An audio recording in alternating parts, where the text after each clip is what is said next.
Hello everyone, in today's video I'll share with you how to cut and sew a bishop sleeve. It can be elbow, 3/4 or full length. Mine will be stopping a little bit below the elbow. You can choose to use your full sleeve length. This is going to be easy to follow, beginners friendly tutorial. So subscribe, come with me and let's get started.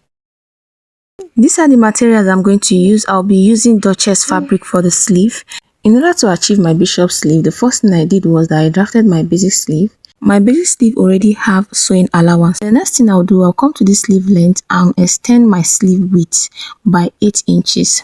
I wanted to use 7, but I decided to use 8 inches so that at least the 1 inch will serve as a joining allowance. The next thing I'll do now is to extend my sleeve width. So I'll connect from my full sleeve length all the way to the extra allowance I've added. So I'll go ahead now and connect also the armhole to the full sleeve length. After that is done, I'll go ahead and cut my sleeve out. And I'm done cutting the pattern. This is the fabric I'm going to use. So the first thing I'm going to do now, I'm going to fold this fabric into 2, okay? This way. Then after I fold into 2, since I'll be cutting the 2 sleeves together, I'll go ahead and fold again. That means my fabric is folded into 4. The next thing I'll do now is to mark a starting line. I'll use a straight ruler to do this. I'm just going to dot it out because the fabric is a little bit slippery. So after that is done, I'll go ahead now and place my pattern on it. Then I'll pin the pattern paper to the fabric. The next thing I'll do now is to cut out the pattern on the fabric.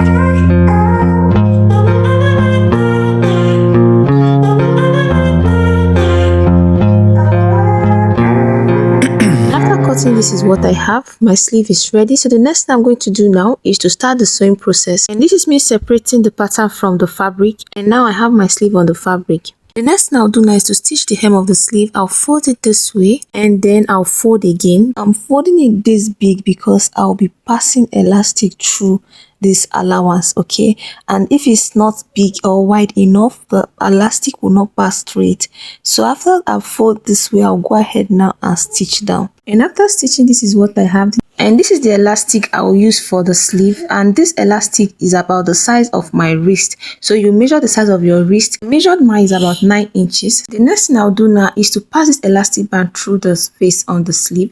And in order to do that, I'll be using this safety pin. I will hook the elastic to the safety pin, then I'll pass it through this space now. So I'll make sure I hold on to the elastic band while I push in the safety pin to the other side of the sleeve. And as you can see, this is me showing you the process. I'll keep pushing the safety pin into the sleeve until I get to the other side of the sleeve.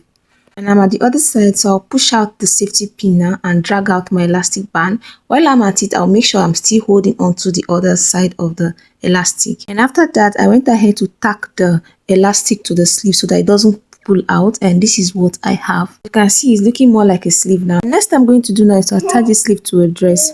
First thing I'll do is to notch the center sleeve, and once that is done, I'll go ahead now and pin the center sleeve to the shoulder joining. I'm going to pin the sleeve to the bodice from the shoulder joining all the way into the armhole. And once I'm done with that, I'll go ahead and stitch it down by 0.5 inch on one side. Then I'll do the same thing on the other side. And after I pin down to close it up, this is what it will look like. So I'll go ahead now and stitch it down.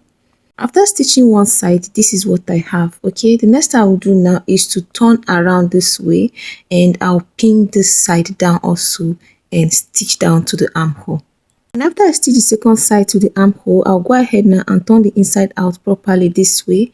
Then I'll go ahead and stitch down by the 1 inch I left for sewing allowance all the way to the full sleeve length. And after joining, this is what I have. This is my sleeve. This is the inside part. You can see how I stitch it down, and this is the elastic part. That will be all for today's video. Thanks for watching. Like and subscribe for more. See you in my next video.